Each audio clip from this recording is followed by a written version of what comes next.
My name is Kim Leverett, and I'm owner of a Kick Above personal training studio. I love helping people, love getting results for people, love making them feel better, more confident, and that's why I get up every morning. One of the things that I like about Citizen Bank, and especially Mel Hutchins, because he's our banker, it's the ability to be personal with the client. Because of him, I was more encouraged, had gone to 4 or 5 other banks that basically told us the vision was not possible. People First is a great mission. It interlocks with what I believe here at A Kick Above. Our clients are first. I love my banker, love my bank. Yeah.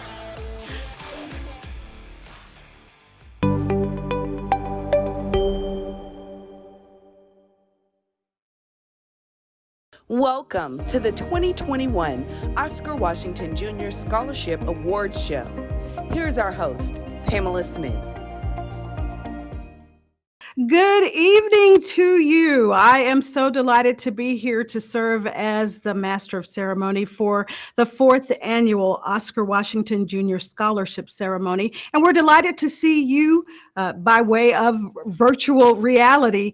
Obviously, we would love to see you in person, but of course, due to the pandemic and out of an abundance of caution, we wanted to make sure this was as safe as it possibly could be. So this is a virtual celebration, but it will be a celebration nonetheless. And because it is virtual, we're coming to you via YouTube and Facebook. You have an opportunity to engage with our participants this evening by giving them a shout out, leaving some congratulatory messages, or anything else you want to say to help celebrate these awesome young people. It is all about scholarships, but we also have a fantastic evening in store for you, including a very special guest speaker by way of Mr. Bakari Sellers. You're going to be hearing a more formal introduction of Mr. Sellers in just a few minutes through the mayor, but obviously he is a noted commentator on CNN. He's an author and attorney, and I'm sure he has some words of wisdom for our honorees and those of you who are watching. Obviously, we're so thankful that this is the legacy of Mr. Oscar Washington Jr., and we're having the opportunity to celebrate it as well, because he was deeply committed to our community, and of course, he believed in giving back, and he certainly believed in education. So this award ceremony is very befitting. It's going to be a fun night, though, so we want you to participate. And if you are one of those who is watching and you make a donation, because it is at the end of the day all about scholarships, you'll have an opportunity to win some wonderful door prizes. And I'm going to actually show you one of the gifts. This is a spa treatment. Now, we say it is for the ladies, but obviously we know that men appreciate spa treatments as well. And so if you make a donation, you will be eligible. Your name will be entered into a drawing, and you'll have an opportunity to win. I said door prizes, but actually it's just a prize drawing. And then you'll have an opportunity to also win an Echo Dot and a Taziki gift card. So we want to say a special thank you to our prize sponsors, but most importantly, we want to say a special thank you to our overall sponsors who are making this evening possible. So we want to give a shout out to Citizens Bank. Also, that's our presenting sponsor. Our diamond sponsor is Arkansas Heart Hospital. Platinum sponsor, Delta Dental, Rideout Lumber Company, Mitchell Williams Law Firm, and Lewis Architects. You'll see those names scrolling across the bottom of your screen. Also, to our gold sponsors and friends of Oscar sponsors, we want to say thank you. Obviously, this evening could not be possible without you. So we're going to hop right into our celebration tonight. And again, we remind you this is virtual, so you have an opportunity to share your messages and notes by way of posting in the comment section. We'll be giving you a shout out as well when we see your information scroll across our screen. Please help us welcome our 73rd Mayor of the City of Little Rock, Mayor Frank Scott Jr., who will provide our invocation and also do the formal introduction of our guest speaker for the evening. Mayor Scott, great to see you. Good to see you as well. If everyone would take time to bow their heads. Heavenly Father, we come before your throne just to say thank you. We come today in honor of Oscar Washington Jr., a great husband, father, friend, brother, community servant, and business leader. We thank you for his life, his legacy, and what all the seeds that he has planted that are growing right now, and the future seeds that are being planted through these young people who will carry on education as a foundation to be change agents, not only for the city of Little Rock, the state of Arkansas, and the entire nation. We ask that you continue to be with his wife, Doris, his daughters, Stephanie and Sydney, his entire community and family, as his life lives on through each of us. We pray in the name of Jesus Christ. Others pray in their respective God's name. Amen. It is indeed a pleasure and an honor to have this opportunity to introduce the Bakari Sellers, a noted CNN political columnist, but more importantly, a public servant, the youngest legislator in the United States, as he was a state representative in South Carolina, a notable lawyer in his own right, but more importantly, right now, a leading voice in varying movements here in these United States, whether it's police reform, education, ensuring that we are focused on climate change, but also understanding what needs to happen as it relates to creating that nexus between education and economic development. That is the Bakari Sellers that I know, a true friend and a brother, a person that is down to earth. And quite frankly, he's a Little Rock resident these days. We love him so much here in Little Rock. He was a great friend and a brother to my campaign, but many other campaigns across this United States, as well as President Biden as well. So we say thank you to Bakari Sellers as he will instill great seeds to this generation of children today. Bakari? Thank you so much. It's an honor to be here with you today. I am from the big city of Denmark, South Carolina, where we have a full 3 stoplights and a blinking light. And my mom and dad would always tell me that the 2 most important words in the English language are the words thank you. And they're not nearly said enough. And so before I begin, I just want to say thank you. First to all the recipients tonight, every scholarship recipient, just thank you. Not just for the work that you have done or the work that you are doing, but for the work that you will do. To my good friend, Frank Scott, who is just an amazing mayor because he's a visionary. He loves Little Rock, but even more importantly, he works day in and day out to ensure that the Little Rock that he inherited will be better for his service. And one of the things that I love about Frank more than anything is that for Frank, it's not about politics. It's simply about public service. And so I appreciate you. To my good friend, Mark Leverett, thank you so much for having me and wrangling me in. He scheduled me to be here a year ago, if not longer, just because he's a good friend. He reaches out often just to check on me. And, you know, good friends in this business are hard to come by. And so I appreciate your friendship more than you know. I appreciate your professionalism and diligence in getting me here more than you know. But I will tell everyone who's listening today that I am a little disappointed because I'm an extrovert and not being able to be there with you and shake hands. And I remember last time I was in Little Rock, Frank Scott was still running for mayor. And I told Frank that Bill Clinton was in town. And I knew that we could go and hang out with President Clinton. And we ran over and we saw President Clinton and Tony Blair together, of all people. It was an amazing night, one of those nights that can only happen in Little Rock. And so my prayer is that we will all stay safe and healthy, and so that we'll be able to fellowship together. You know, I'm going to treat you all very mindful of my time frame because this is virtual. So I'm going to treat you all tonight a lot like Elizabeth Taylor treated all 7 of her husbands. And that means I'm not going to keep you long. But I do think it's very important as we celebrate this spirit of giving, as we celebrate this spirit of accomplishment, and as we celebrate this spirit of scholarship, I think it's very, very important that we understand the journey that we're on and the journey that we're on together. I think that we have to place our feet firmly on the ground. I think we have to take a deep breath and understand truly where we are. The last 18 months have been quite difficult, and they've been the weirdest convergence of American historical events happening at one time. This is like 1918, 1919, where you have a great pandemic, meets 1927, 28, 29, where you have economic unrest, meets 1968. Tom Brokaw had a documentary called Boom, 1968, because the country was becoming untethered along the lines of race. In February of 68, you had the Orangeburg Massacre. In April of 68, you had the assassination of King. In June of 68, you had the assassination of RFK. That summer, you had the Summer Olympics. And you had many soldiers, Black soldiers, still coming home from a war being treated like second-class citizens. And so we're having all of those moments.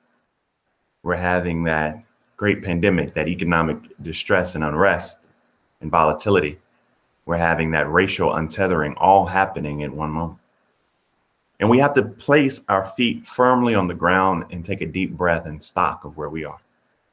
Only in 2021 in these United States of America can you be in the middle of a trial for a white officer who had his knee on the neck of a Black man for over 9 minutes, only for it to be interrupted by 10 miles down the road, another young man being shot by a law enforcement officer who confused her taser with a gun, only to be interrupted by a young Hispanic boy in an alley being commanded to turn around with his hands up, do so, and still be gunned down, only to be interrupted by a mass shooting at a FedEx in Indianapolis.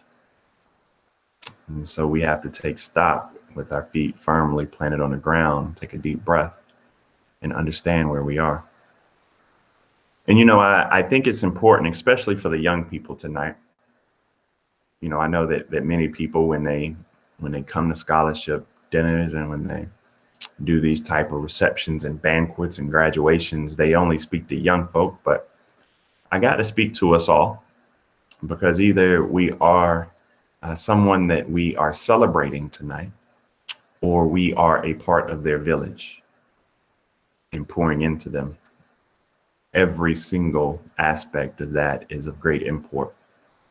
And so I speak to us all tonight, and I challenge you to ask yourself 2 questions. The first is, how far have we come? And the next is, where do we go from here? Those are the 2 questions that we're going to answer in our brief time together virtually today. How far have we come? And where do we go from here?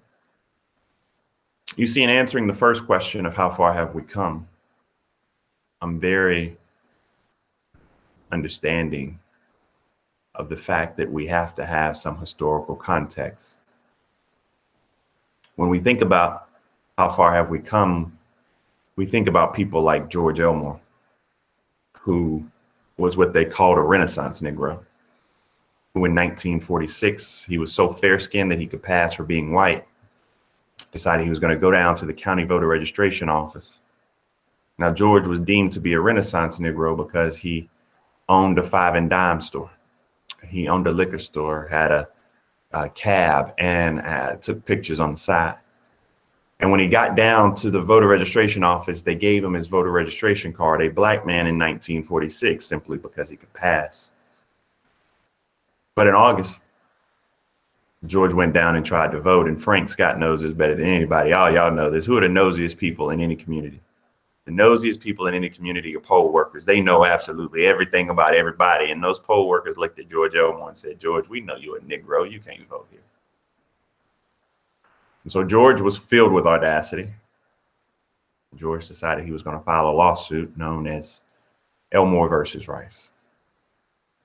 As soon as he filed that lawsuit, his liquor store was firebombed. They stopped distributing to his 5 and dime store, and his wife ended up dying in a mental health facility from having to undergo the trauma of crosses being burned on her yard, the racism, etc. You see, George Elmore lost everything, and he died a very, very broken man financially, emotionally, mentally. But Elmore versus Rice is the reason that many African Americans can vote in primaries throughout the South. So again, as we're on this journey, ask yourself that very simple question: how far have we come?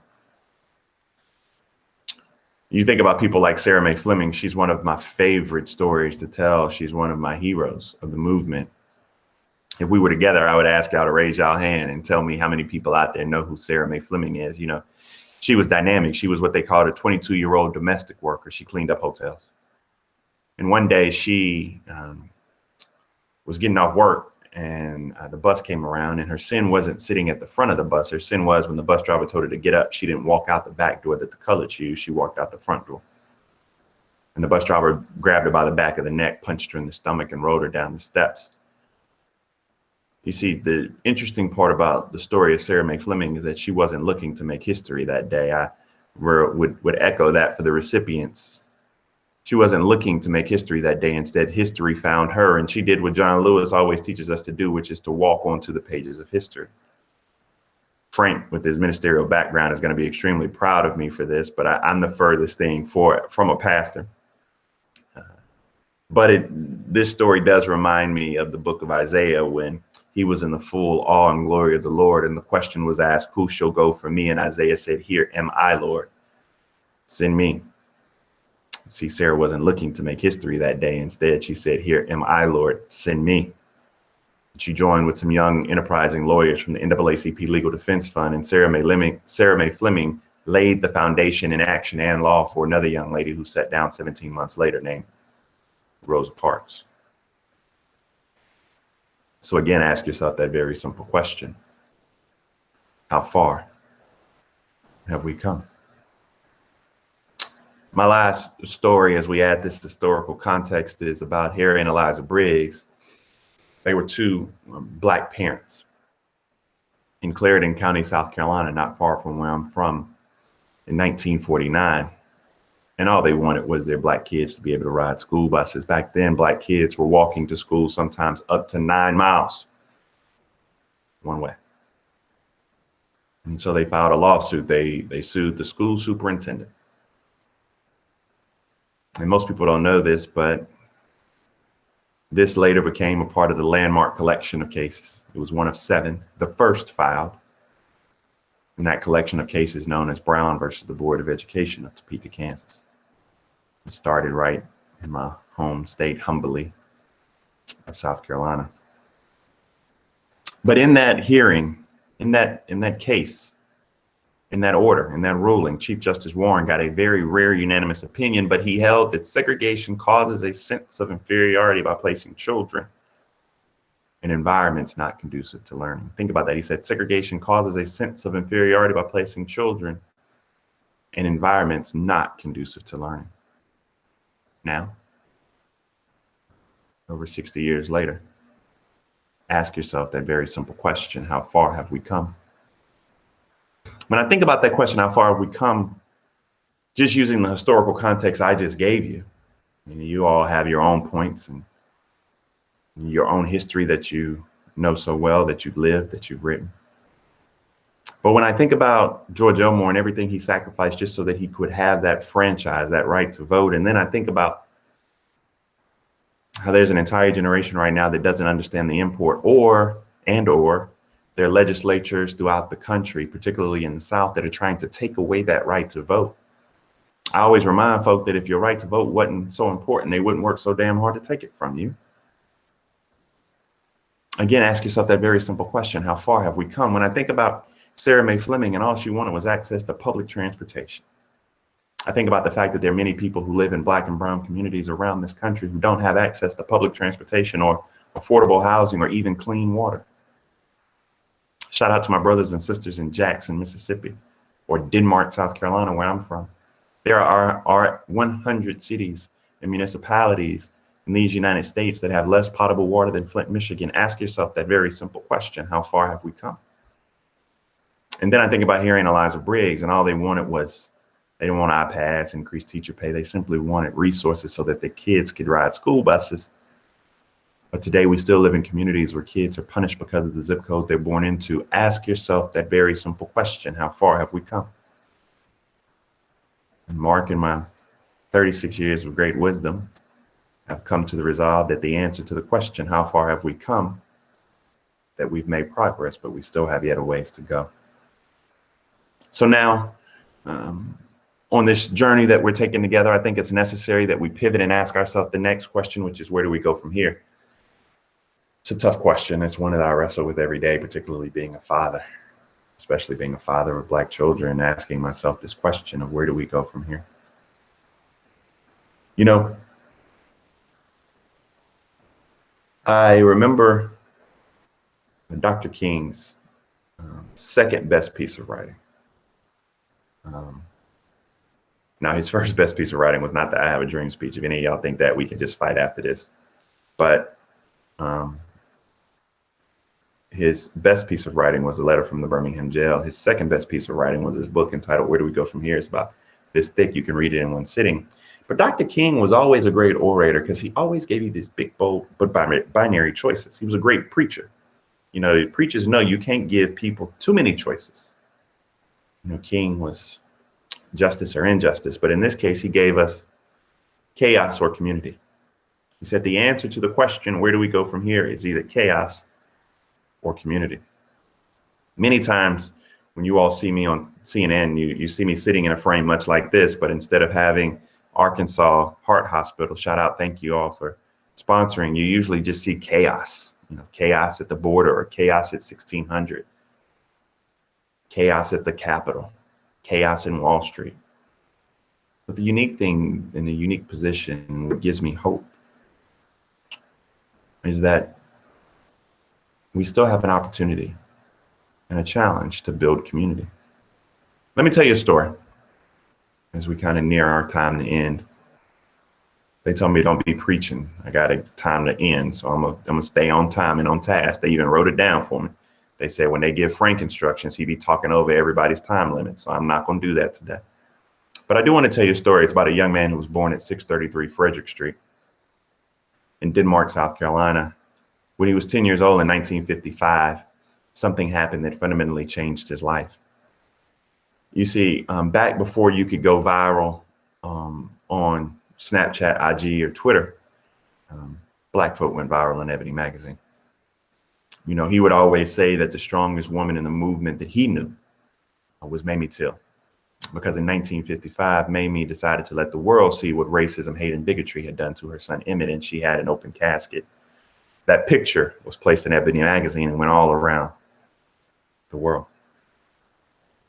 This young man from Denmark cut that picture out, folded it up, and put it in his wallet, but it spurred his activism. He began to lead marches and sit-ins in Little Denmark, South Carolina, but his mom and dad, they felt concerned not only for his safety, knowing the story of Emmett Till, but their economic security, knowing the stories of people like George Elmo. And so they sent him away. This is a bit of irony. They wanted him out of the movement, so they sent him to not just an HBCU, but they sent him to Howard University, which don't make sense to nobody.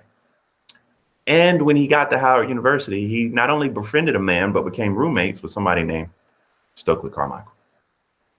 And Stokely ended up graduating from Howard, but then convincing this young man from Denmark to drop out of school and join SNCC, and so he did. He joined the Student Nonviolent Coordinating Committee, making $8 a week. His first mission was to go to Miami University of Ohio, where they were training workers for Freedom Summer. They were going to go down to Mississippi and register voters, and then he got a phone call that 3 of his friends had gone missing: Goodman, Schroeder, and Cheney, and he led the search mission into Philadelphia, Mississippi. And during the day, they would hide in barns and sheds, and at night, they would go out and look in ditches and trenches. And ironically enough, their bodies were found behind the home of one of the local sheriff's deputies and ministers at the time. That was his first indoctrination into the movement. He ended up becoming a national field director and program secretary for the organization, serving as third in charge under both John Lewis and Stokely Carmichael. That was until he came back to South Carolina and became involved in the most deadly civil rights demonstration this country's ever seen. You see, on the night of February 6, 1968, the students at South Carolina State College, as it was known at the time, decided they were going to protest the All-Star Bowling Alley, which is across the street from what we call the Dario. It sits back in a right angle. And the students went down, they began to clap, chant, and sing protest hymns.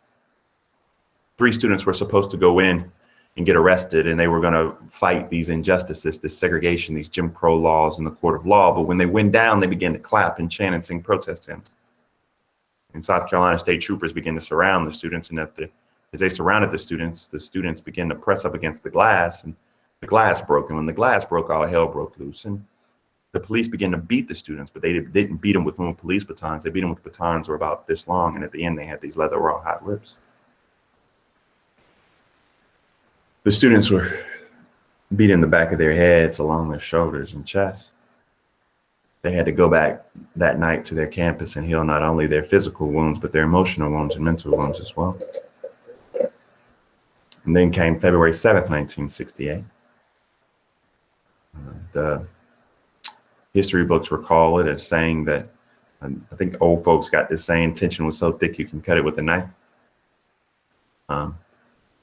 Instead, I compared it to when Clark Atlanta and Morehouse play, and you in the parking lot and you feel like something about to pop off after the game. That's what it felt like on the 7th, but nothing happened. And then came that fateful day of February 8th, 1968, when the students went back down to the bowling alley, but this time they got the right idea. When police came, they went back to their campus. It's important for me to say this. Just imagine students going back to Philander Smith.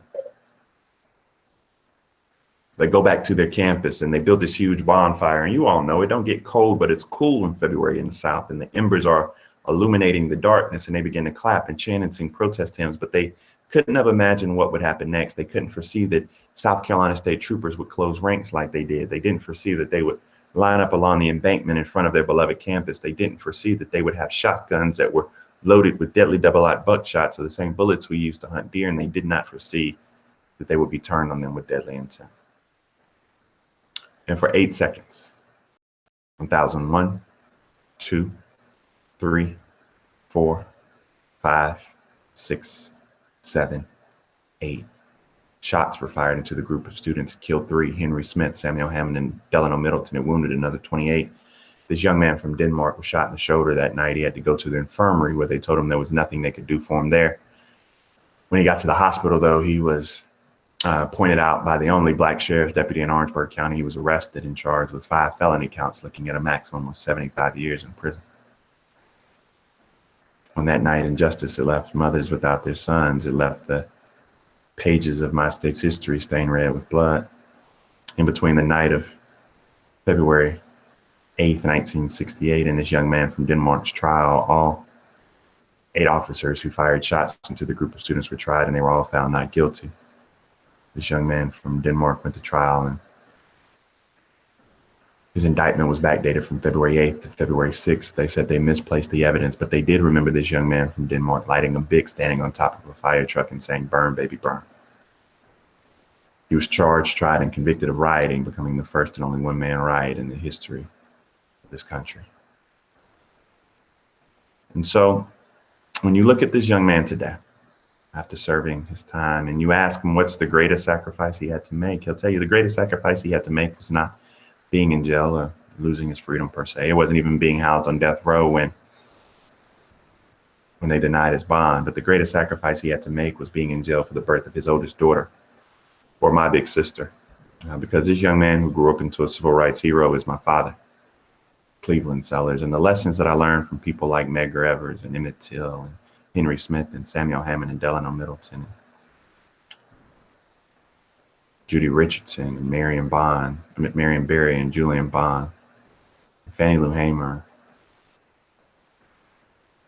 Ella Baker, just all of those heroes and heroines, even before you get to Martin and Malcolm and Rosa, is that the answer to the question, where do we go from here, lies fundamentally in the ability for all of us to love our neighbors even when they don't love us, and dream with our eyes open.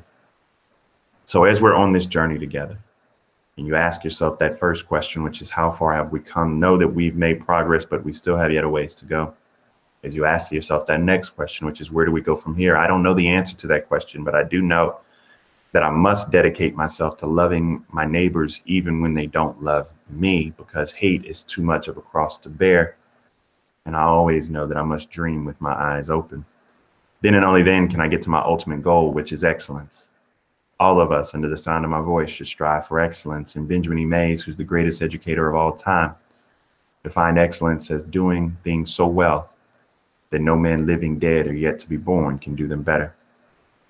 Your name may not be in lights when you finish this journey. You may not be rich when you finish this journey, but all of those heroes whose shoulders we stand upon will be able to look down at you and simply say, job well done.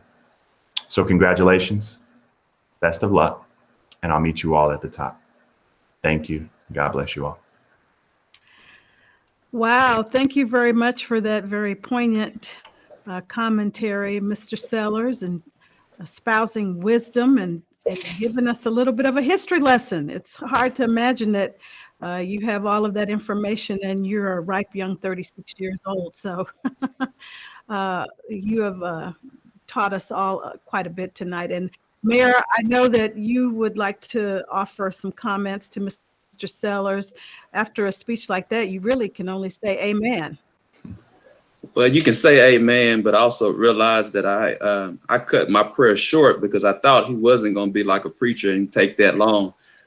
No, but seriously, Bakari not only is a great orator, he truly is a change agent. And I hope our youth that are listening to Bakari truly take heed to the history that he shared, because we must understand our history so we don't repeat it.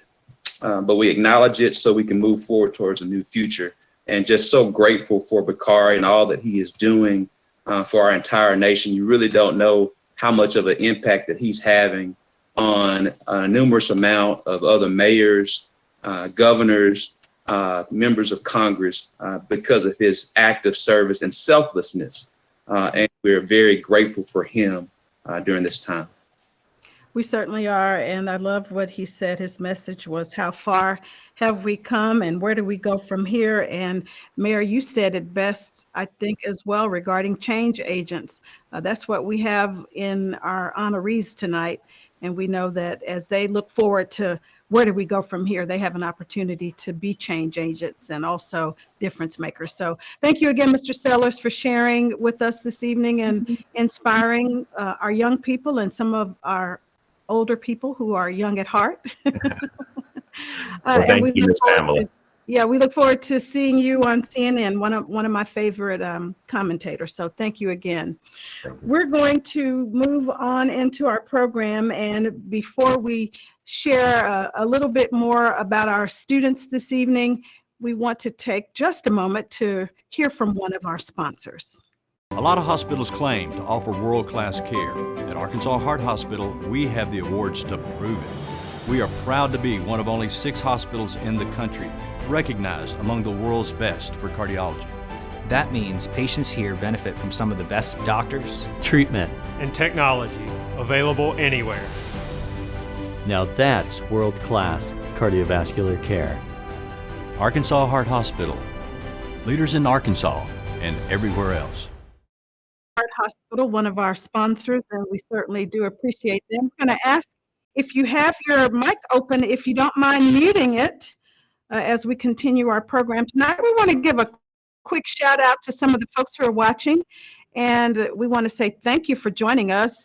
Janine Arnold Thomas, she says, wow, thank you for watching. And of course, you see I had to put my glasses on. That might tell you that I'm a little bit older and I have a challenge seeing. So I may alternate from not wearing my glasses to putting them on throughout the evening. But we do want to say thank you again for watching. Michael Manning says, fantastic. Mary Carol Peterson is on with us. Also, Tawana Bird and Miss Washington, of course, the wife of Oscar Washington Jr. What a lovely family that they wanted to continue his legacy of education by making sure that they opened the door for so many other young people to fulfill their educational dreams. Okay. Last year, we introduced the Alma J. Washington Educator of the Year Award.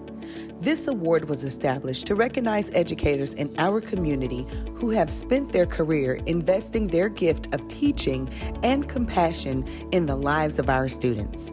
Let's take a look at the first recipient.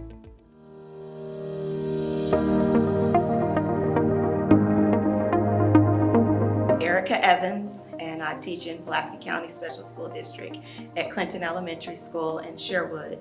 And this is year 26 of teaching. I knew I wanted to work with families with special needs individuals. And so when I was at school at U of A Fayetteville, things just kind of fell in place. And then it was like all of a sudden, there I was applying for a teaching position. But I've had other teachers, that in my lifetime, and I guess that's where the inspiration in the back of my mind came from. I guess I can say I'm just really walking in my purpose now. I love the population of students I work with. I work with special ed kids that have a learning disability or autism. And it's just a really fun population of kids to work with. And this year I work more closely with their families. So that's been just a bonus. I am visually impaired. Most people would classify me as a high partial. I do have albinism, which is associated with the vision impairment. I've grown up in the special ed system, receiving special ed services as a child, and I just know how I was treated and how I want my students to be treated. And I just want them to feel a part, of the school, school-wide system. And so I really advocate for my students and getting all that they can get. I've learned a lot of technology skills that I didn't have a year ago. I've learned that I have to pivot, as our word is, at the drop of a hat, because anything could go wrong, anything could happen. I've learned to be more flexible. I've also learned to be more creative digitally, because I'm solely a digital special ed teacher. And that is not easy when you're dealing with kids that can't read and you have to figure out how to explain and describe things to them. Erica Evans, Clinton Elementary School in Sherwood, Arkansas. And we congratulate Ms. Erica Evans for her outstanding service, but also being a recipient this evening. And we honor your investment into the lives of students. Speaking of investing in the lives of students, we now get the pleasure of having one of our 2020 Oscar Washington Jr. Scholarship recipients, Ms. Segovia Lucas. Segovia, it's great to see you. Thank you. Thank you so much for having me. Well, of course, we are happy to have you because you are a great ambassador and you represent what this scholarship is all about. Talk a little bit about how this has been a unique year for you and in terms of the pandemic and what the scholarship has meant to you and for you. Sure. So I am a freshman at Tufts University in Boston, Massachusetts. So definitely hasn't been a super typical freshman year. But with this scholarship, I have been so blessed to have that financial burden of going to a private school, kind of lifted from me. This organization, the program itself, it's quite extensive. It has a souvenir program, we're professionally photographed and interviewed. And then after the interview, we were really equipped for the next step in that transition into college, with getting an Echo Show for my dorm room, which I literally have up in my dorm room, a Surface Pro tablet that I could use for all my classes to have my books on and to take notes on. And I carry it in that backpack that it says Oscar Washington Jr. monogrammed on it. So I'm super duper grateful for that because I was only expecting a check. And then also afterwards, a couple weeks later, I got an email from the chair of the organization informing me about possible internship opportunities that I could get. And I was not expecting that at all. So it really helped me bridge the gap between high school and college, and even helped me get connections for the real world as well. So I was very, very grateful for that. So yeah, that's a little bit about kind of how things have changed for me. So that is the scholarship opportunity is the gift that keeps on giving, right? So tell us a little bit about what you plan to do with your educational career. What do you plan to do in the future?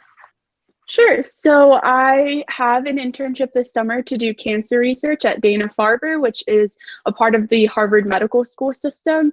So my plan is to go into medicine and be a doctor, and basically be an allergist and really help in underserved communities and underrepresented low-income communities and communities of color to really help bring more equity in the healthcare system. You will. You're a bright young lady, and obviously, we understand why you were selected as one of the scholarship recipients. I know you want to give a shout out to the folks who are watching because they have an opportunity to make a donation, an additional donation tonight. So if you'd like to share more about what that gift would mean to a student, even in the future. Of course. So I really, really benefited from this scholarship. And I don't think it's only just asking to donate to an organization, but it's donating to an organization that gives to deserving students that just really are trying to, succeed and change the world and change the way that, we perceive the world and make a better future. So I think just donating to an organization that builds a family environment, them even following up with me and trying to make sure that I'm okay and give me different opportunities. I think that's just so, so important. So I think just remembering, like for me, I feel like I'm not just an alumni, but I'm also a member of the Oscar Washington Jr. family. So Absolutely. I think donating, just it means so much more than just the value, but also the community aspect you get pulled into. Well, you are a fantastic ambassador. We appreciate you so much, Segovia. Hope you will take advantage of writing down that address and making sure that you donate. And remember, if you are one of the ones who pledges a donation this evening, you have an opportunity to win some fabulous prizes. We mentioned to you earlier about the spa treatment for its a spa treatment in a box. It's a nice little kit, but we also have a date night package that has some goodies in it. And all you have to do is be one of the donors and your name will be entered in a drawing. You could also take home a Taziki's gift card or an Echo Dot. So get busy and make those pledges, or make sure you send in the check, or if there's a Cash App, I'm not real sure, but we will take your donation however you can get it to us. We are deeply, deeply appreciative. So we're going to move on now to introduce the 2021 Oscar Washington Jr. Scholarship recipients. This is the moment for which you've been anxiously awaiting, where we get to hear from these dynamic young people, hear a little bit about their aspirations for the future and how they plan to put this money to good use, this scholarship money. So I'm very excited to share that last year there were 12 recipients, but thanks to your generosity as a donor and also to our sponsors, we have 15 lucky recipients this year, and you are going to be absolutely blown away when you hear from them. First up, we have Miss Maria Avalos. And Maria, let's chat with you now, if you can hear us and see us. Okay, well, we will connect with Maria. This is virtual, and you understand that there can be a few technology glitches, but we're still having a great time, right? We're going to check in now with Mr. Alex Borengasser. So, Alex, if you can hear me, let's say hello to you. How are you? Hello, I'm doing well, thank you. Great, and it's awesome to see you. I am so impressed with your GPA, young man, 4.5 and a perfect 36 on the ACT. My goodness. I know your family and your school family are super proud of you, notwithstanding your personal achievements. You're also a co-founder of a program called Tiger Tutoring Mathematics. That's impressive. Tell us why you founded this organization and who benefits from your leadership. Okay, so Tiger Tutoring Mathematics is a volunteer-based math tutoring program that I co-founded with 4 other high school students back in the fall of 2019. So how it started is I noticed that there are a lot of for-profit mathematics tutoring organizations in my area. A few of them are like Kumon or Mathnasium. And these programs are great because they give extra help to students, help them get interested in math, all that good stuff. But of course, the problem is that they're expensive. And what I kind of thought about was that a lot of the kids that really need the extra help the most probably wouldn't be able to afford to pay as much as other kids could. So I got a few of my friends together and we talked about this little issue and we decided we could do something about it. So we coordinated with our local library and set up our own volunteer-based math tutoring program that kind of mirrored the other organizations that are for profit, but of course it's open to anyone that wants to go. Well, that is so awesome. And Yes, ma'am. there's That'd be nothing like peer-to-peer support either, because some of those other organizations, they probably reach the students, but since you have maybe a personal connection with some of them, they probably benefited from your service a lot more, don't you think? Yeah, sure, I agree with that. So what do you plan to do with your college career? Where do you plan to go after you've received all of this scholarship money? Because I'm sure the dollars will continue to roll in. Hopefully. Well, I'm still undecided, but a couple places I'm thinking about are UC Berkeley or UPenn. So we'll see where it goes. Probably going to study biological sciences, something in that area. Awesome. Well, we're so proud of you, and we want to say congratulations to you and your family, because we know they are very proud of you as well.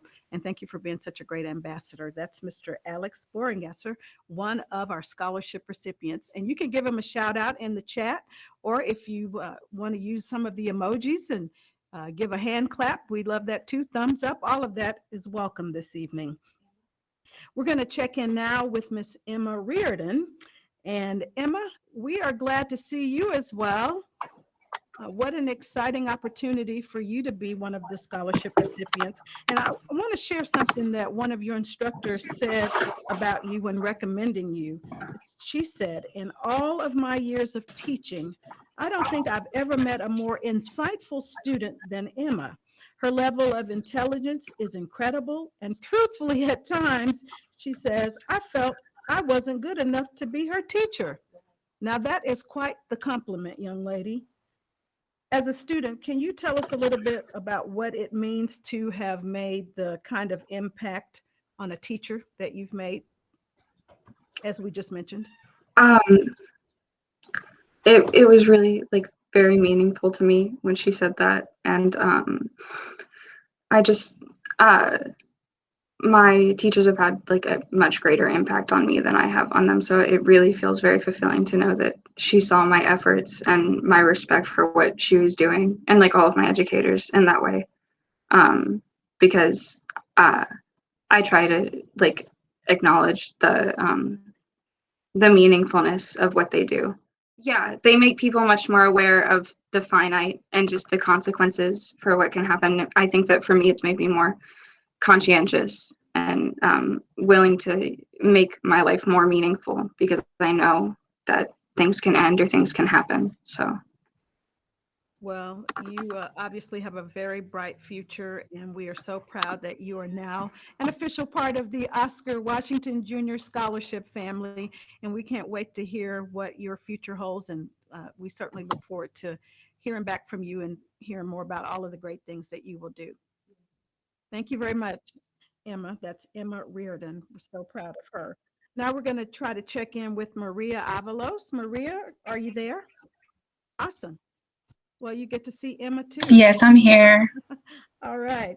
So Maria, we are super impressed with you as well. There are a number of young people who are just outstanding tonight, and we want to share that you have a 3.9 GPA, so that's awesome, and you are number 3 in your class. Super impressive. And the only selection for Arkansas Governor Schools last year from Hall High School, that was you, young lady. That's awesome. So your resume is filled with quite a bit Yes, of ma'am. volunteerism, and we wanted to share a little bit about that with the people who are watching. You've donated clothing to the homeless, supplies to the Dorcas House, and you also enjoy working with Special Olympics. Talk a little bit about your commitment to academic excellence and willingness to give back to your community, and how that's going to benefit you in your career as a nurse. All right, well, we're going to take a quick look at some of the items in the chat just to bring you up to speed, because we've got a number of people. If you don't mind muting your... Okay, so we have Maria. Let's go ahead and check back in with Maria. Okay, well, ladies and gentlemen, you know this is technology, and it is not a perfect world, so we are doing our very best to deliver a wonderful celebration to you on behalf of these students. And really, the students are the stars. So as you hear their names, please remember to put something in the chat. We've got Linda Jung who's watching, also Gwen Lane and Sheridan Richards, also Brittany Michelle Dudley saying, "We are so proud of you, Emma. Love, Mom." So again, thank you. And we remind you that you have an opportunity to share a note or post a comment in the chat, and we will make sure that we give you a shout out as well. This is an interactive opportunity. So now we have the pleasure of visiting with Mr. Landon Runyon Driscoll, and this young man is a star as well. And in case you didn't pick up in Inviting Arkansas, he was actually featured as a champion of hope. Now that's just one of the little tidbits that I know about Landon, but he is a mover and shaker academically as well. Landon, you mentioned in your application the desire to help save our planet through your career choice of mechanical engineering. Tell us a little bit more about that. Yeah, so it started back in my freshman year of high school. I went into science fair and was looking for a project to do, and just being interested in solar panels, I decided to take my own mechanical engineering gift, as my mom calls it, and decided to build a process in which I would increase the longevity and lifespan of solar panels. And that has evolved over the past 4 years, and I've gotten it to a point where I have been invited to compete at ICEF next month, and I will be have a pending patent after that, and I'll implement it on campus at whatever college I go to. I'm in between choosing a college right now. It's either Hendrix or UCA Honors College. That's awesome. And you'll have, I'm sure, a lot of scholarship opportunities coming your way to help support your dreams. So talk a little bit about what it means to be a scholarship recipient. I know that paying for college can be super expensive, but obviously when you have this opportunity, it lessens the load. But can you put that into your own words? Yeah, so this scholarship means a lot to me, in particular because growing up, my parents had a hard time making ends meet, and eventually it was just me and my mom and my brother growing up. And so she's really been trying her best to raise me correctly, get me on the right path, make sure I'm not doing wrong, doing the best I can educationally. And I think that it's starting to pay off, especially for you guys' generosity and other scholarships, noticing me and wanting to interview with me. I'm just very grateful, and I just want to say thank you to everyone who has been there for me. That's awesome. Well, it's hard not to notice somebody as impressive as you, young man. So we are seeing that you're going to continue to shoot for the stars, and we will be watching. Can't wait to see that patent become a reality, and you're going to help save the planet. And we're going to be right here cheering you on. Congratulations again, Landon. And I know your mom's super proud of you. We appreciate your sharing that wonderful story with us. We are going to take a quick break now from our student recipients and introduce the next Alma J. Washington Educator of the Year Award recipient. So please continue to watch your screens.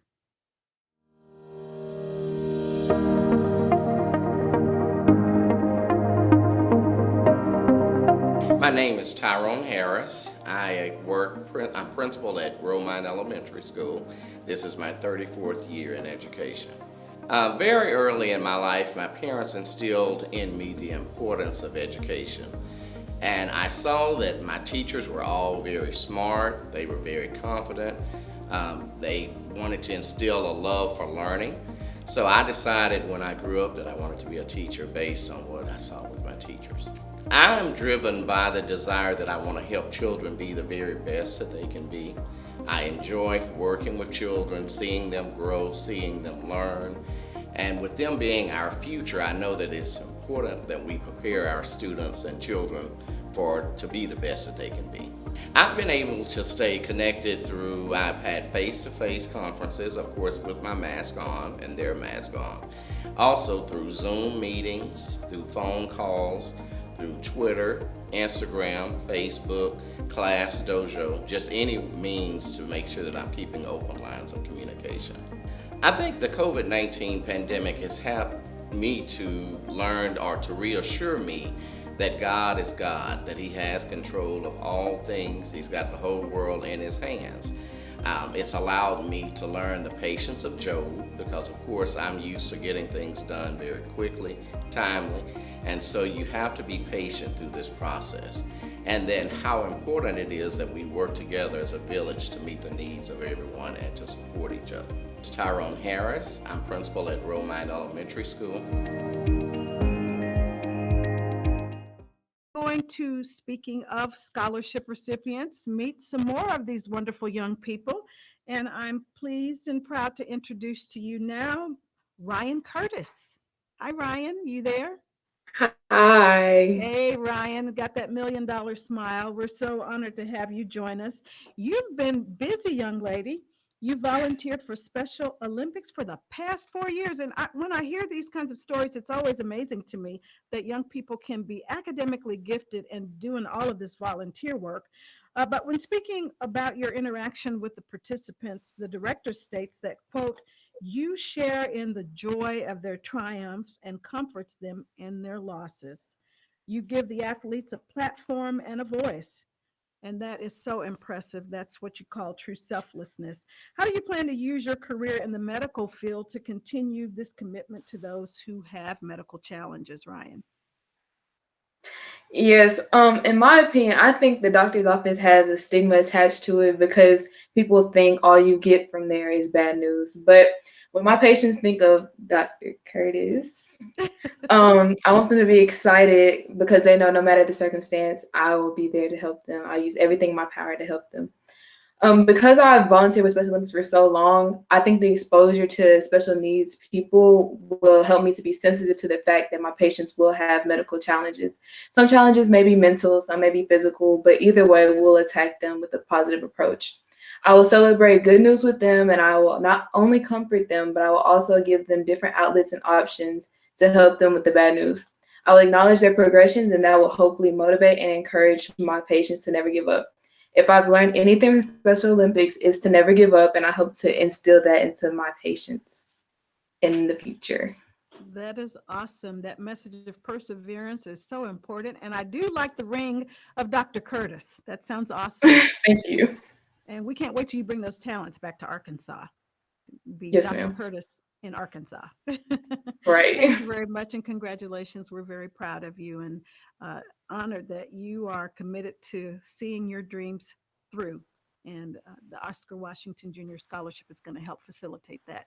Congratulations again. Next up, we have Miss Jada Lawson. Hi, Jada. Hi, how are you? Awesome. How are you, young lady? It's great to see you again. And we met briefly prior to the program. You have been busy as well. And I love that so many of you young people are committed to the medical profession because that means that folks like me are going to be in great hands because as I get older, I'm certainly going to need some great doctors. So you've been a bit busy related to COVID-19 and you wanted to share how COVID-19 has fueled your passion for a career in the healthcare industry. Share a little bit about that if you don't mind. Yes, ma'am. So when COVID started, I had never seen anything like that happen before in my life. So I was like, these healthcare workers, they are needed very much. And with seeing how little there were, it fueled me because I always wanted to work in the medical field. So my future, I plan on being a biomedical engineer. That is helping people get pacemakers and limbs and so prosthetics. So giving them devices to help their mobility. So I have a passion for that. That is awesome. And have you decided on where you're planning to go to school?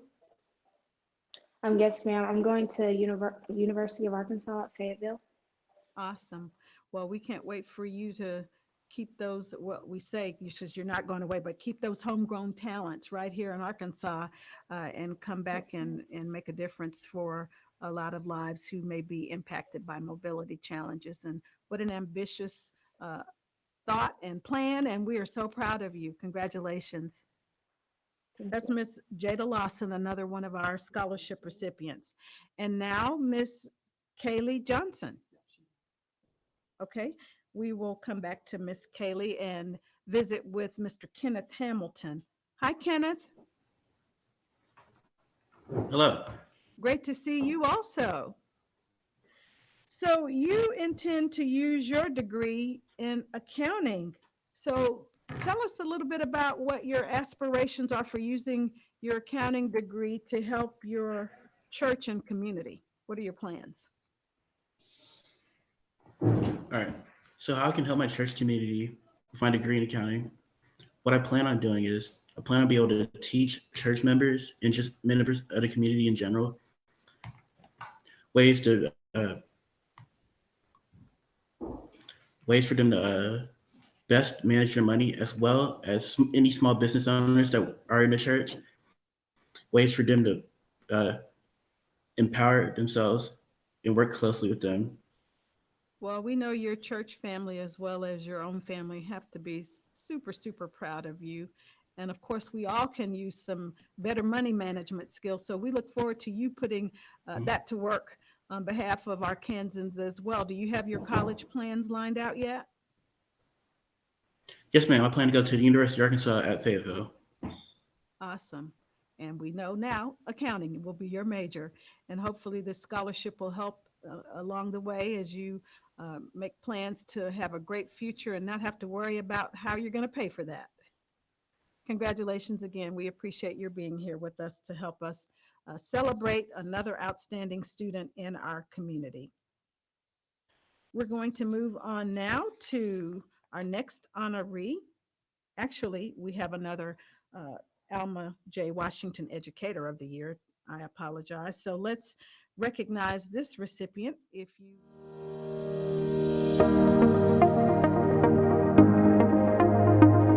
My name's Karen Turner, and I've taught at Northside Elementary in Cabot. I'm teaching there now, and I've taught 32 years. This is my 32nd year. Getting into education made me think of all the kids and the children that need people. And as a child and growing up, even in high school, I was always for the underdog, and still today I'm rooting for the underdog always. And I always wanted to just help people and try to make things better for everyone. And I decided that education, in the education field, I could reach a lot of kids, hopefully. And that was my prayer, was to reach them, reach kids and help them and to achieve, or just to be a better person in general. Every day, I'm created with new challenges, and the kids drive me to be better and to want to do better. And so every day I think, what can I do better tomorrow? What can I change? How can I do that differently? Hopefully they'll reach it the next day if they didn't reach it the day before. So a lot of times I spend my nights thinking of what are some things I can do tomorrow that will make it better. So the kids drive me to do better each day. A lot of things that I can do more than I thought I could do. I had to get out of the box and think differently. And fortunately, in my position being a reading interventionist, I didn't have to do the Ladybug or Google Classroom. And I was like, I honestly don't even know what that is. And so the teachers would come to me and say, what's that? And I was like, I don't know, don't tell anybody. But with this happening, they were like, okay, we're gonna get a Google Classroom and you're gonna do a Google Meet. And I was like, oh my goodness. So luckily I have two daughters that are grown that I reached out to them and was able to YouTube a couple of times, and maybe that helped me out a little. And it also made me realize that I had reached that older category when I wasn't planning on being. I felt still like I was one of the young people until I was put to this test, but I can now do a Google Meet and all on my own. I do have some notes by my computer, so, but it's taught me a whole lot. It's made us all be real creative, and you know, our homes have become our classrooms, and I have things hanging in my home I never thought I would. But being taught by her was, it was incredible. she was the coolest, and by cool, I don't only mean great. I mean, never got excited, was very calm, easygoing. I never really saw her get upset about anything. She kept her cool, and she taught PE, which everyone loved, but to have her teaching it made it even better. And so she would always speak with the same tone. She never raised her voice. She never, even when if she was mad, we didn't know it. But she would remain calm, and even during a game of PE, of course, when two kids would maybe argue the call, she was like, I'm the referee. And we were like, yes, ma'am. We would never dreamed to have argued with her, or anyone, of course, but she, even when two children were upset, she would just walk up and put her hand on their shoulder or whatever, and we don't know what she said, but it put out the fire. And she just had that presence about her. And so at that point, I was like, I hope I can do that. I don't know that I did it the first couple years I taught. I hope I did. But now I think of that a lot, how to approach people. And even with her twins, they were, I think, maybe in the 3rd grade or 2nd grade when I was in elementary, and they would come in just roar, just running around, and she never got angry or upset. And literally, she might just point to the chair and they both would sit down. I mean, they knew. And she just had that presence with everyone. And when we went in her room, we didn't act up because we knew we couldn't. And she, not only did she do that in school, but she did it outside of school. She did it on the street if you met her at the post office, or I know she did it in her church. And so she was just an impact anywhere she went. And she still is. She's still doing that same thing today. So if I could just be a little bit like her, and hopefully I have in my educational career, I think I'd be a blessing. Karen Turner, and I teach at Northside Elementary in Cabot. Great teacher will do. A great teacher will provide inspiration. And also, she's sharing about how we all have had to be creative and think outside the box when it comes to education. So again, we want to say a special congratulations to Ms. Karen Turner. And very quickly, we want to remind you this is a scholarship benefit. We thank you, those of you who have already been so generous, but if you're feeling additionally inspired after what you're hearing and seeing tonight, we encourage you to make a donation, and you can do that by going to the website www.owjscholarship.com and click on the tab. You can also send your check to P.O. Box 166444 in Little Rock, and that zip code is 72216. You see that information on your screen, and we appreciate your donations. Remember, if you're donating tonight, your name will be entered into a drawing to win some fabulous gift prizes, or one of the fabulous gift prizes. So let me clarify that so you don't think, oh, I'm getting all these goodies. You will get some goodies, but we do have gift boxes that include a spa treatment, and also spa treatment in a box. Who doesn't want that?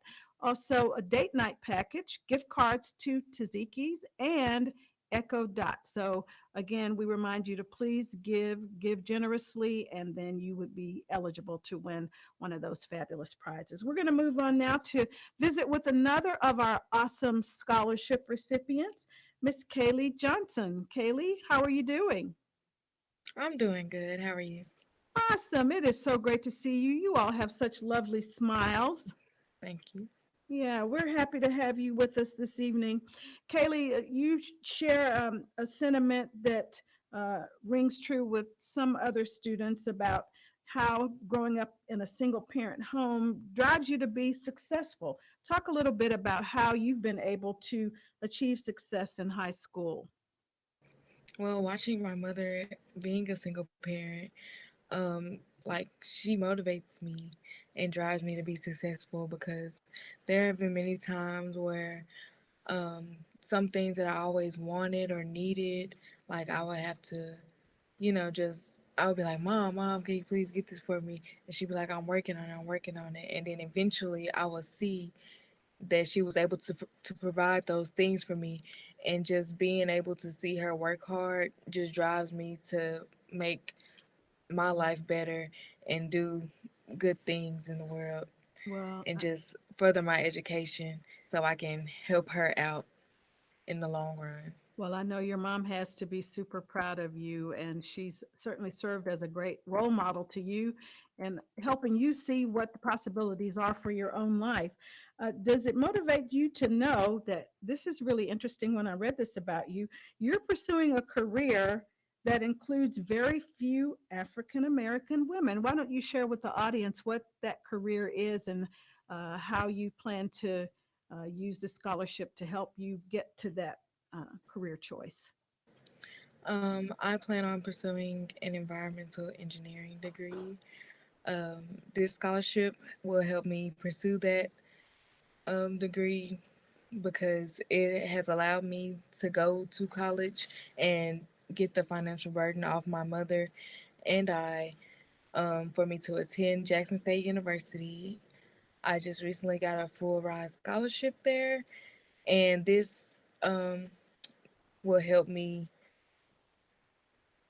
basically like I feel like it just gave me a boost to know that I will be like a leader rather than a follower just because I know that there aren't many African American women in this field, so I'm creating a path for others to come behind me Hmm.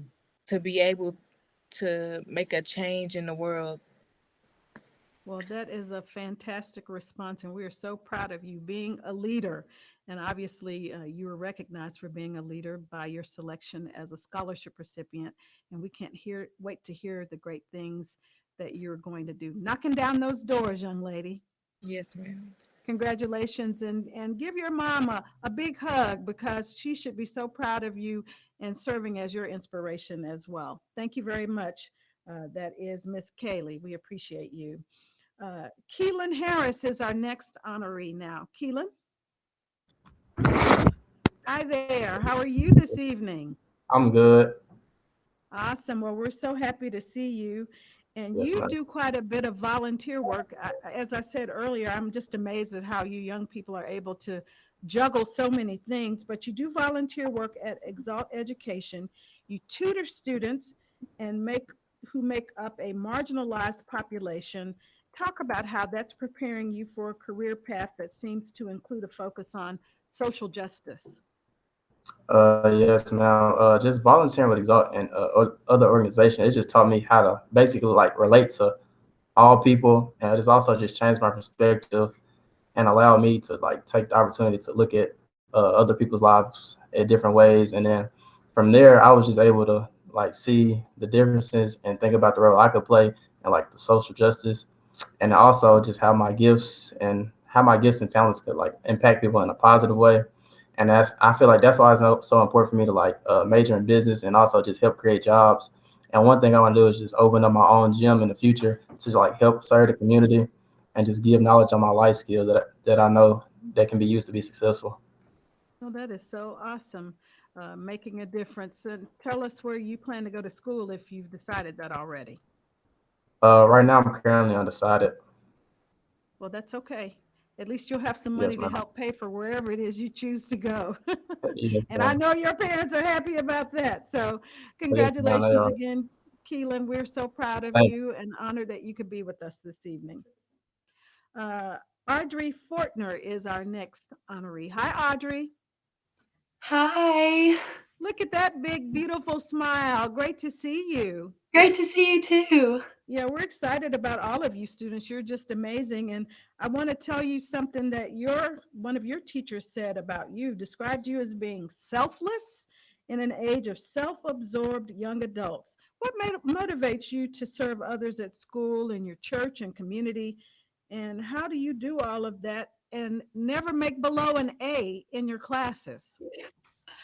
Well, I've always had the core value of helping others. It's been really strong in my family and in my church and in my community because I'm from a small town, so we all act like family.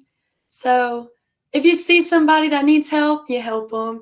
And then me and my friends will go volunteer because just giving back to the community and to the church and to your friends around you is just a really big blessing. It not only benefits them, but it benefits yourself, and it makes you have a stronger personality in the future and a better personality for sure. And honestly, I don't know how I did it with maintaining A throughout school, but I would say it's from the challenges that I've had with my peers, because we're very smart in my class for some odd reason. And so we are always trying to be number one or always trying to get up in the ranks. So we just keep on challenging each other. So I've been challenged since preschool to get all A's. So I've maintained it. That's awesome. And I love how you're holding each other accountable and having a little fun with it to make sure that nobody outdoes the other one. So congratulations to you. Talk a little bit about what you plan to do in the future. I finally decided that I'm going to go to Ouachita Baptist University this coming fall, and I'm going to get a degree in marketing and business. And I plan on being a spokesperson for brands across the world and really have fun and travel and just market. Well, we have no doubt because you're doing great marketing right now. So thank you again and congratulations. And your family's so proud of you, and we are as well. Congratulations. Thank you so much. Awesome, awesome, awesome. We are moving on now to our next recipient, and that is Miss Tania Kelly. Hi, Tania. Hello. Hi. I bet you all recognize her, but we're going to save that for a little bit later because Tania has a special role this evening for our program. But right now, we're going to talk about her scholarship efforts. And Tania, obviously, you have been performing since you were a little girl, and you understand that music has the ability to inspire and uplift people. So in addition to being a smart young lady and having a sparkling personality, you have the incredible gift of singing. How do you plan to use your gift to encourage others? Well, as we know, music has a very big impact on people all around the world, including during the pandemic. And I just really want to use my music to be able to uplift others and encourage people and to motivate people all over the world. That's awesome. You did a little bit of motivating recently. You had quite a few hits on social media, but we'll talk about that at the end of the program. Do you plan to major in music? Is that what you plan to do? And have you decided where you're going? Yes, ma'am. I plan to major in vocal performance, and I am planning to attend the University of Central Arkansas. Awesome. Well, we're so proud of you and look forward to you're doing amazing things and using your gift to continue to uplift others. And we look forward to hearing more from you at the end of the program. I think our folks who are watching are going to be pleasantly surprised. So congratulations again. Very proud of you, Tania. Thank you. Our next honoree is Tianfu Lam. Hi, Tianfu. Hello. How are you? Good. Awesome. So, Tianfu, you've been characterized by UA Little Rock's Associate Professor of Piano as one of the top pianists in the state. You also are the top student in the 584 student class of Central High School. That is impressive. Thank you. Out of 584 students, that's super impressive. How do you balance the demands of excelling in the arts and academics? Yeah, so I think the first thing I had to do was I had to recognize that there are certain things that I can't do and there's certain things I can do. So if I had like 3 or 2 tests the next week, I can't really go out with my friends on the weekends and play soccer with them. I might have to instead spend my time studying and play soccer with them the next week or the following week after that. Or if I had a lot of homework on one day, I might not be able to practice piano as much. I might have to practice piano on the weekend or on another day. So by doing this, I'm just giving and taking on my time that I allocate to certain activities to find like a perfect balance that is still adaptable, but I can still succeed in both areas. That's awesome. It's about prioritizing, isn't it? Yes, ma'am. So what do you plan to do? And have you made your college choice yet? I haven't decided yet, but I do plan to major in both music and biological sciences. Music and medicine. I think those two can go together quite well. Well, Yeah. awesome. We're very, very proud of you. Congratulations. And we know that your future is super bright, and we join your family in celebrating your success and being a recipient this evening. Thank you. Thank you. I don't know where to go with all of these young people. It's just, they're blowing me away with how incredible they are and how bright they are. And when you hear stories about people saying, what's the future going to be like? Well, you've got a great idea of what the future can be like with these outstanding and talented young people, and knowing that they're going to be a force for good and a force for change in our community.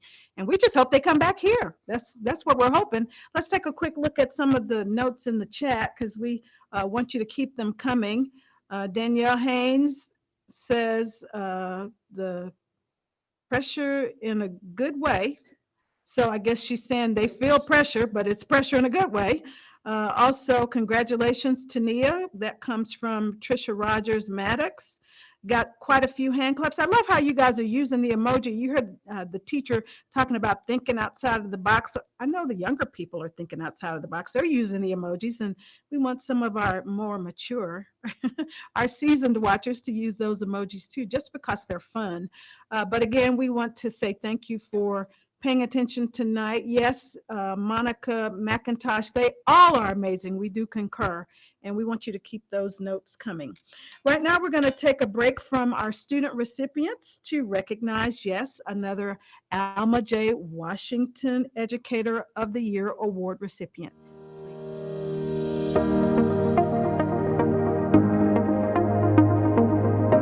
My name is Nina Gasway, and I taught at Carlisle. I retired from Carlisle. I have 42 years in education, 32 in the classroom, and the last 10 years I managed the computer lab. It was job security. Every town had a school, so it was easy to get a job. And I like kids. I was a mother. I could take my kids to school. I could bring them home with me. If they got in trouble, I knew about it and could take care of it. Maybe. Well, number one is love of kids, of course. And I worked with older kids, 5th and 6th graders, so I didn't really get to see personalities develop, but I could hopefully lead them into an area that they wanted to go and to make them want to learn. She was the perfect coworker. So dependable. I guess some of the best words to describe her was, of course, number one, she was is a strong Christian woman. Dependable. She loved the kids loved her. She's just a very, very special person. I'm so happy to say that she's my friend. Well, 4 different personalities. Oscar Jr., the dream student. He wanted to learn. He loved to learn. Never a minute's trouble. And he was going to be sure that he understood what I was trying to teach, because he wouldn't let me go on until he was happy with what he wanted to know. He was just a dream. One of my all-time, if not the all-time favorites. Okay, and then there's Cedric and Frederick. They were typical twins. They supported each other. They were good students. They were well behaved. Of course, I've always said that might have been because Mom was across the hall. And then Derek was kind of in that same group, He was the liveliest of the four. Good student. No problem. I am so happy that I got to be a part of their lives also. Now the Gasway, Carlisle Elementary. Personal reflection from Miss Nina Gasway. Thank you so much for sharing that reflection about Oscar Washington Jr., the namesake of our scholarship, obviously, and the Washington children, and what the importance of education meant to them growing up, and how that investment continues to live on through this scholarship effort, and making a difference, obviously, for young people. And you've heard this said before, for whatever job you have in life, you can thank a teacher because that is one of the few roles that has a direct impact on every other discipline that exists. So thank you again, Ms. Gasaway, and also thank you to the Washington family for allowing us to put the shine, or the spotlight rather, on education this evening. We're moving on to our final recipients now, and it is my pleasure to present to you Miss Nina Millender. Hi, Nina. Hello. Welcome. It's great to see you as well. It's great to see you as well. And I love your career goal. It's to become an executive for a major label and reshape the entertainment business for the better. Obviously, we know that that is a tall order, but we believe that, young lady, you are on the right path and you will be able to help us do it. Talk about how you can use your talent, voice, and experience as a person of color to make that kind of change. Yeah, so I intend on getting my start in the industry through entertainment law.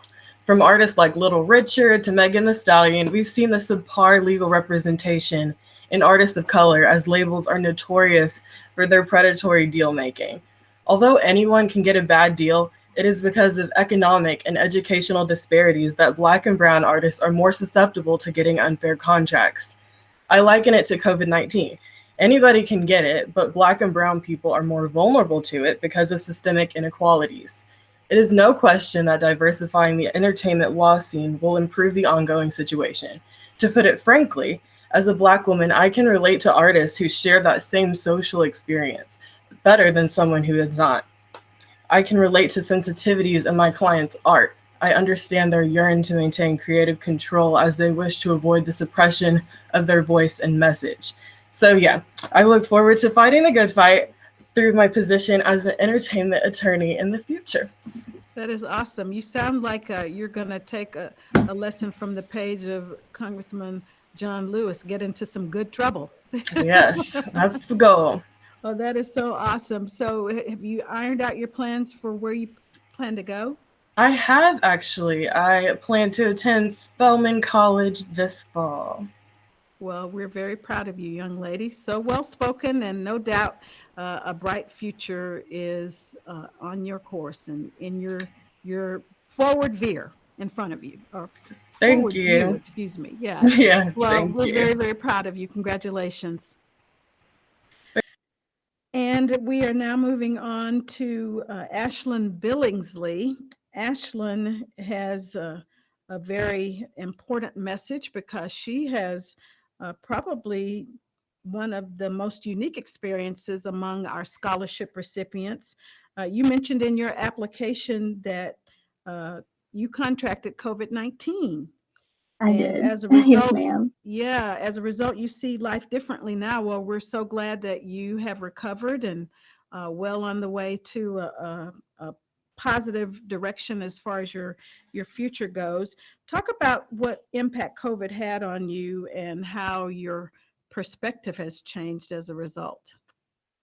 So the day before I was diagnosed with COVID, our school had its senior night basketball game. I knew I was feeling under the weather, but I kind of just dismissed it and thought it to be like a stomach bug or something since it was going around at the time. The morning I was diagnosed with the virus, I had a seizure, most likely relating to the sickness. Within an hour of my results coming in that morning, I had lost all sense of taste and smell. I'm a four-sport athlete, so COVID has definitely made an impact on my sports careers. My first track meet back from COVID, I had severe lung problems that occurred after my first race, something that had never happened before. So COVID may have been terrible, especially the part where I lost my taste, but the life lessons that the experience taught me is something I'll never forget. The support I have had from my friends, family, and community since my initial diagnosis was amazingly overwhelming. And COVID has taught me how strong of a person I really am, and that I can really do and overcome anything if I put my mind to it. Absolutely. And what a testimony that is. And again, we're certainly glad that you're on the road to recovery. Talk a little bit about what your plans are for the future in terms of college life and career. So I will be going to Henderson State University. I'll be running cross country for them. I'm planning to major in biology and minoring in business. Well, wonderful. We're so proud of you. We know your family joins in that pride, and we look forward to your sharing much more in the future with Arkansans of your talent. So thank you again. Thank you. Well, ladies and gentlemen, can you believe it? We have concluded all of our wonderful testimonies and stories with our incredible scholarship recipients. And aren't they inspiring? Isn't it great to know that you hear the saying of they're the leaders of the future, but they truly are the leaders for today or of today. And they have some ambitious plans, and we have no doubt that they will achieve those goals. And again, much of their college opportunity is connected directly to you. You have an impact by way of your generosity and your donations. We remind you again, if you'd like to make a donation, we encourage you to do so. It's not too late. You see the information at the bottom of your screen, and no donation is too small. We appreciate whatever you are able to give and feel inspired to give after hearing from these wonderful young people. And remember, you can also, this is just the cherry on top of the sundae. Your name will go into a drawing and you will be eligible to win some great prizes. So we have Candace Jimerson, who unfortunately was not able to make it tonight, but we definitely wanted to give her a shout out. She is one of the recipients, and I hope that we covered them all because they are certainly worth mentioning, because they are making a difference in their school communities, and we fully expect them to make a big difference in the greater community. Congratulations to all of the 2021 recipients. We want to take the time to recognize our board members because they are the glue that holds this organization together, and they do it all voluntarily. Whenever you see an organization like this thriving, you know that there are some people behind the scenes who are doing the heavy lifting. So we need to give a shout out to the president, obviously, Oscar Washington's wife, Ms. Doris Washington, Mark Leverett, who is the chair of the event, Secretary Janan Arnold Thomas, Treasurer John Ekanawu, and of course, board members Tamika Edwards, Candy Hughes, Cade Cox, Bobby Ficklin, Willie Davis, Dr. Suzanne Yee, and Paul Bowersock. So when you see these people in the community, be sure you give them a pat on the back and just say thank you, because they don't have to do what they're doing, but they believe in our young people and they want to make sure that they're helping them achieve their educational dreams. Special thanks to two new members, Director of Alumni Services, Oscar's daughter, Miss Stephanie Washington. She's awesome. If you ever have the opportunity to hear her speak, you definitely will sit up and pay attention because she's a gifted young lady. Also, Director of Media Design, Miss Kennedy Leverett. You can see her handiwork and imprint on all of the graphic materials and even the website. So shout out to those talented young ladies. And we want to say thank you to them for all of the work that they do to support the organization. Now, I told you just a few minutes ago that you were in for a special treat. That's because our very own American Idol contender from Little Rock is Miss Tania Kelly.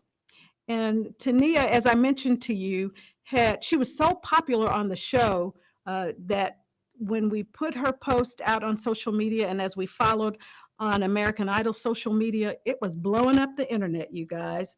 And so you will be blown away by her performance tonight.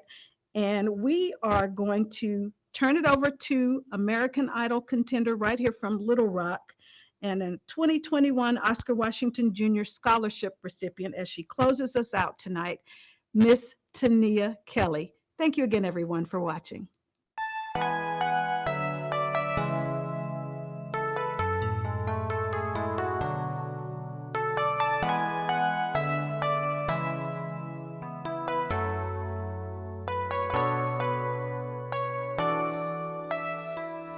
I believe the children are our future. Teach them well and let them lead the way.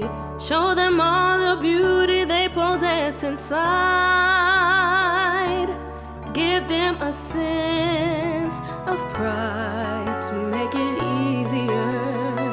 Let the children's laughter remind us how we used to be. Everybody's searching for a hero. People need someone to look up to. I never found anyone who fulfilled my needs. A lonely place to be. And so I learned to depend on me. I decided long ago never to walk in anyone's shadows. If I fail, if I succeed, at least I live as I believe. No matter what they take from me, they can't take away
Thank you for joining us tonight.